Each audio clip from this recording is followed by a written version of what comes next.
Hi everyone, my name is Jiaying Guo and I'm a postdoc at the Southern University of Science and Technology. It's really a great opportunity to talk about the impurity related to ocean alkalinity enhancement. So usually when we are investigating the impurity environmental impacts, we would like to know what's the solid phase of these metal impurities and what's the dissolved phase of these impurities as well, and what will they influence different marine organisms' physiological performance. And we are also interested in how much metal will accumulate in a certain organism, and will they affect the higher trophic animals as well. I would like to use my PhD project as a showcase. So my PhD focused mainly on steel slag and olivine. I use a scan electron microscope to understand the main component of these different metal impurities. And in this case, olivine has a lot of manganese, iron, aluminum, and nickel, while steel slag has a lot of manganese, iron, aluminum as well, and also chromium.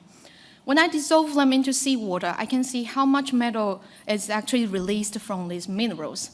And as you can see here, olivine has a lot of aluminum, cobalt, copper, manganese, and nickel, while steel slag has a certain amount of iron and a lot of manganese. My colleague Anita Bartley also conducted similar dissolution experiment using the seawater from different parts of the world. One is from the Southern Ocean and the other one is from Indian Ocean.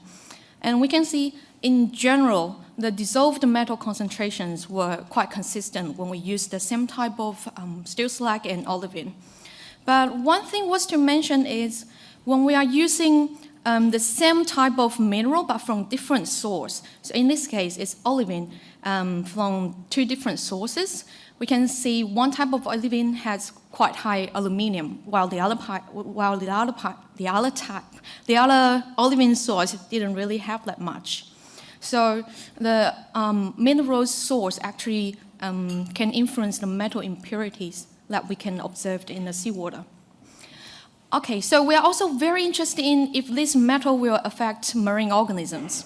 To do this, we conducted open ocean on-deck experiments to test the low alkalinity scenarios. And even though it's a low alkalinity scenarios, we still observed something very interesting. So my study was in the Pacific Ocean, as you can see in the graph here. While we added olivine into the seawater, we can see the chlorophyll A concentration actually dropped a lot, while steel slag addition boosted the growth of phytoplankton. However, in Southern Ocean, we observed both fertilizing effects from the steel slag and olivine addition. And of course, this mineral OAE scenarios has a much higher impact on the phytoplankton community compared with these pure chemicals we use. In this case, it's the sodium hydroxide. And this impact varied among the communities we are testing. Here are some other studies from different parts of the different labs.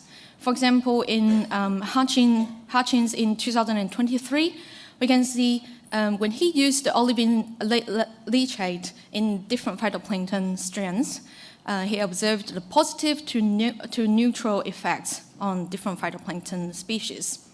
While Philippines in 2023 finds that chronic exposure of fine olivine particles actually can result about 50% lower survival rate in amphipods compared with the control. And another very similar toxicity test in 2024 finds there was no effect on amphipods survival instead. So the third question we are very interested in is the metal accumulation effects in the food chain. And to do this, in my PhD, I selected steel slag, which was like a potential feedstock because of its fertilizing and relatively high efficiency in releasing alkalinity. Although it released a lot of aluminum, manganese, and iron, as you saw before, into the seawater, but these metals, only manganese accumulate in the diatom. And we didn't observe particulate metal accumulation in the krill after we feed these metal accumulated diatom to cryo, and after growing cryo in this still slag leachate. So the metal accumulations, by the way, my colleague Marianne also conducted very similar toxicity experiments, but in her experiment she used the still slag particles. And in this case, she actually observed the iron and manganese accumulation in seaweed and scallops. In her another treatment, which is olivine treatment, she observed nickel accumulation in scallops and seaweed. So although this, and also other studies such as the Philippines study in 2023 and other studies observed the nickel accumulation in other organisms, especially benthic invertebrates like amphipods and clams, also polychaetes. So the metal accumulation effects actually it varies between species, but it feels like the benthic organisms, which are usually intact of the particles, they are more vulnerable in accumulating metals compared with the pelagic ones.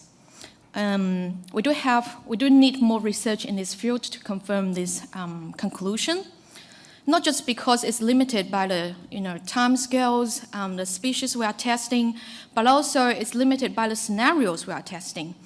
So indeed, OAE is a complicated topic. We also need to consider the efficiency and also the availability of a certain OAE materials, the cost of it as well. It helps us to determine where should we do the OAE field work and what materials we should test. And also, how much should we add into the seawater to achieve the goal of carbon fixation?